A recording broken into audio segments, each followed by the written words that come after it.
Auguste Escoffier foi um cozinheiro e autor de livros de culinária francês, que viveu entre os séculos XIX e XX, e foi responsável por atualizar a culinária francesa, criando as bases que a sustentam até hoje. Ela consiste, basicamente, de caldo de carne, preparado de acordo com seus métodos, à perfeição. Para Escoffier, a cozinha ideal era baseada nos sentidos, no prazer do paladar. A ciência da época pregava hábitos absurdos aos padrões de hoje, como comer sangue de porco e evitar brócolis e alho, o que Escoffier rejeitava sem hesitar, pois para ele, comida não se tratava de teoria. As refeições deveriam ser agradáveis, e não o cumprimento de prescrições médicas.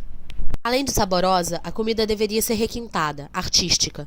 Por isso, ele não se limitava, por exemplo, a bife frito, mas usava também a crosta que o bife deixava na panela para produzir molhos maravilhosos e simples. Aquecia caldo de carne em panelas sujas de fritura, formando um complemento de sabor rico e profundo para seus bifes. A esse processo se dá o nome de deglaciação. Os caldos usados até hoje para deglaciar panelas com gordura nos restaurantes mais chiques são como os de Escoffier. Levam restos de legumes, alho, cebola, ossos, tendões, pele e ervas, e são feitos por horas, às vezes um dia inteiro, até que os ossos liberem todo o seu sabor. Apesar de Escoffier não acrescentar em seu caldo nenhum dos 4 sabores conhecidos à época, salgado, doce, azedo ou amargo, é inegável a abundância de sabor em um guisado de carne, em um caldo de galinha. Ela se deve à proteína desnaturada, que hoje sabemos possuir o 5º sabor que nosso paladar consegue reconhecer.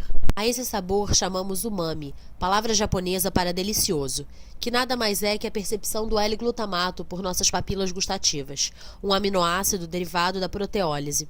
Hoje sabemos que a comida de Escoffier era toda baseada em umami, instintivamente, devido à sua busca pelos prazeres da língua. O glutamato foi descoberto por um químico japonês chamado Kikunai Ikeda, intrigado pelo sabor único do dashi, um caldo feito de alga marinha, que servia de base para inúmeros pratos japoneses. Por muitos anos, tentou destilar o ingrediente secreto que dava o sabor umami, que ele reconhecia nos aspargos, no queijo, no tomate e na carne. Ele conseguiu estabilizar o sabor do glutamato associando-o com um sal, o que resultou no glutamato monossódico, muito utilizado até hoje para acrescentar sabor a alimentos industrializados. Apesar de seu enorme sucesso empírico em agradar paladares mundo afora, o umami continuou sendo ignorado pela ciência.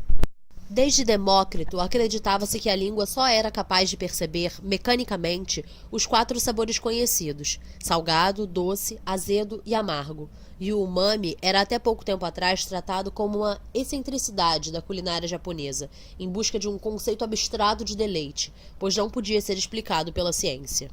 Apenas 90 anos depois do surgimento da teoria de Ikeda, foi provada a existência do sabor umami, através da descoberta, por biólogos moleculares, de receptores da língua para o glutamato e aminoácidos L, que foram batizados de receptores umami, provando que esse sabor não era delírio imaginativo de um cientista, coisa que a indústria de alimentos já sabia há muito tempo. O umami é um sabor percebido por si só, enquanto os demais precisam de contraste com algum outro para sobressair. Acredita-se que seja tão importante, pois precisamos muito de aminoácidos na nossa alimentação.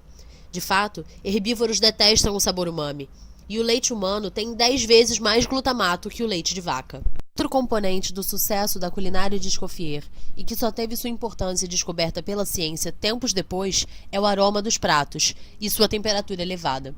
Ele percebeu que os clientes de seus restaurantes achavam os pratos insossos e insípidos quando servidos frios, logo deviam ser preparados na hora.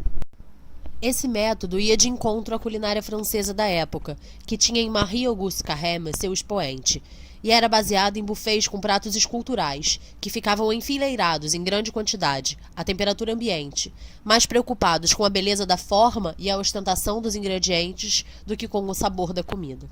Escoffier descobriu a importância do olfato, que é de fato responsável por até 90% do que percebemos como sabor. Além disso, descobriu como o calor é importante para a percepção do sabor, e hoje se sabe que quando a comida está quente, as moléculas ficam voláteis e se espalham no ar, chegando ao nariz. Quando comemos, partículas gasosas da comida se associam a uma área do trato respiratório com cerca de 10 milhões de receptores de odor em poucos centímetros, que criam explosões de energia iônica quando ligados a partículas de aroma. energia essa que viaja rapidamente até o nosso cérebro. Entretanto, enquanto há no mundo de 10 a 100 mil odores diferentes, temos somente cerca de 350 tipos de receptores de olfato, que redirecionam sinais para os neurônios olfativos. Esses neurônios são responsáveis por, em conjunto, identificar todos esses odores distintos.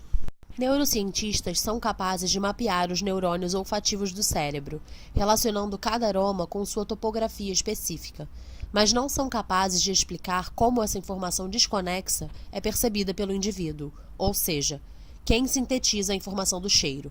A isso chamam o problema da síntese. Há ainda o problema da análise, pois somos capazes de perceber uma mistura de aromas de forma distinta com facilidade, cada cheiro separadamente ou vários sobrepostos. Esses dois problemas não podem ser resolvidos abordando o funcionamento da percepção do olfato de baixo para cima, isto é, tentando extrair da massa de neurônios um sentido maior.